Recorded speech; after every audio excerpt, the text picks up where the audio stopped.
ప్రతి దినము ఎడారిలో సెలయేర్లు శ్రద్ధతో వింటున్న మీ అందరికీ నా హృదయపూర్వకమైన శుభములు వందనములు తెలియజేయచ్చు.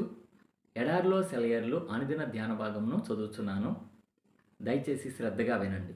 సెప్టెంబర్ నెల 26వ తారీఖు కొరకై ఏర్పాటు చేయబడిన ఎడారిలో సెలయేర్లు అనుదిన ధ్యాన భాగమును చదువుచున్నాను. వాక్య భాగము: వెలిచూపు వలన కాక విశ్వాసము వలననే నడుచుకొంచున్నాము. 2 కొరింథీ 5వ అధ్యాయము 6వ వచనము. ధ్యాన భాగమును చదువుచున్నాను. వెలిచూపు వల్ల కాదు, విశ్వాసం వల్లనే.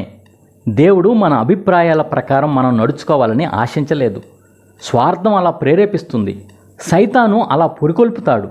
అయితే దేవుడు మనలను వాస్తవాలను, అభిప్రాయాలను చూడవద్దని ఆజ్ఞాపిస్తున్నాడు. కేవలం క్రీస్తు అనే వాస్తవంపైనే, ఆయన పూర్తి చేసిన గొప్ప విమోచన కార్యంపైనే దృష్టి ఉంచమంటున్నాడు. ఈ విలువైన వాస్తవాలపై మన దృష్టి ఉంచినప్పుడు, దేవుని మాట చొప్పున వాటిపై మనం నమ్మకం ఉంచితే, మన అనుభూతులను, అభిప్రాయాలను దేవుడే సవరిస్తాడు.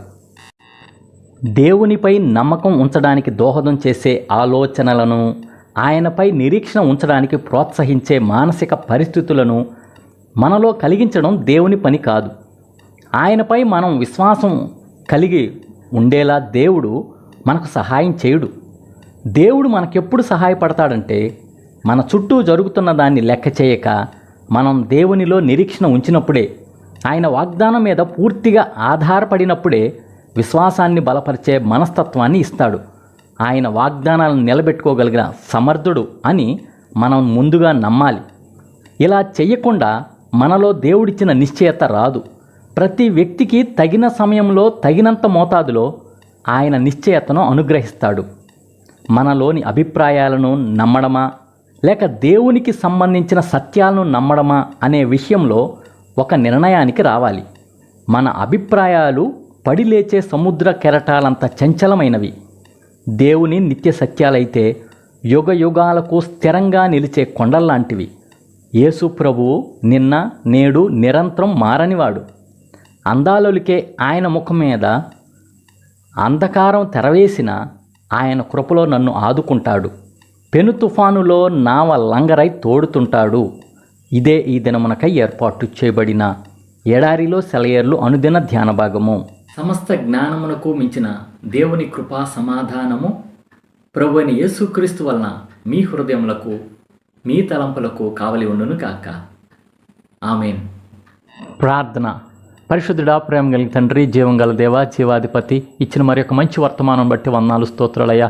అయా, మేము దృశ్యమైన వాటిని బట్టే మేము విశ్వాసం ఉంచుతాం. కానీ ప్రభా, అయా తండ్రి, ఆనాడు పౌలు గారు అన్నట్లుగా వెలుచూపు వలన మాత్రమే కాకుండా విశ్వాసం వలన మేము నడుచుకుంటున్నామని ప్రభా, మేము మా ఆత్మీయ జీవితంలో వెలుచూపు వలన మేము నడుచుకునే వారంగా ఉండకుండేట్లుగా సహాయం చేయండి అయ్యా. విశ్వాసం ద్వారా నీ యందు పూర్తి విశ్వాసం ఉంచి, నీ మాటల యందు, నీ వాగ్దానం యందు నీ విశ్వాసం ఉంచడానికి సహాయం చేయండి అయ్యా. అవును తండ్రి, నువ్వు వాగ్దానం ఇచ్చి నెరవేర్చే గొప్ప దేవుడు అయ్యా. అడిగిన వాటికంటేను, ఊహించిన వాటికంటేను అత్యధికంగా చేయి సమర్థుడైన దేవుడు అయ్యా. నిన్ను స్తుతిస్తూ గణపరుస్తూ మేము అలాంటి విశ్వాసంలో కొనసాగే కృప ధన్యత దయచేయమని వేడుకొంచు. ఈ దినం ప్రభా, అస్వస్థగా ఉన్న వారి గురించి ప్రార్థన చేస్తున్నాం ప్రభా. అనేకులు ప్రభా దీర్ఘకాలిక వ్యాధులతో బాధపడుతున్నారు ప్రభా. క్యాన్సర్తో బాధపడుతున్నారయ్యా. ఆయా ఎయిడ్స్తో బాధపడుతున్నారయ్యా. ఊపిరితిత్తుల వ్యాధులతో, కిడ్నీ సంబంధిత వ్యాధులతో బాధపడుతున్నారు ప్రభా. నడుము నొప్పితో బాధపడుతున్నారు. బీపీ, షుగర్లతో బాధపడుతున్నారయ్యా. ఇంకా అలాగిన గుండె సంబంధిత వ్యాధులతో బాధపడుతున్నారు. ఇంకా ఎన్నో చెప్పుకోలేని రుగ్మతలతో బాధపడుతూ ఉంటుండగా కనికరంగా తండ్రి యేసు క్రీస్తు నామంలో వీరందరికీ స్వస్థత కలుగును గాక అని ప్రార్థిస్తుండగా ప్రభా, అయా నీ యొక్క వాగ్దానం అందు విశ్వాసం ఉంచడానికి ప్రభా, తద్వారా వాళ్ళు స్వస్థత పొందడానికి సహాయం చేయండి అయ్యా. యెహోవా రాఫాగా స్వస్థపరచమని వేడుకొంచు. అలాగున చిన్నల్ని, పెద్దల్ని, మధ్యవయసు స్త్రీలని, పురుషుల్ని దీవించండి అయ్యా.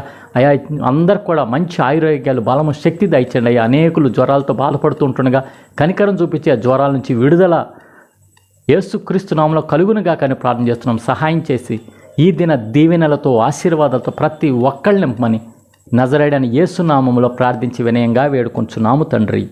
ఆమేన్. మన తండ్రి అయిన దేవుని యొక్క ప్రేమ, ప్రభువైన యేసుక్రీస్తు వారి కృప, పరిశుద్ధాత్మ యొక్క అన్యోన్య సహవాసం సదా మీ అందరికీ తోడై ఉండును గాక. ఆమేన్. Praise the Lord. షాలోమ్.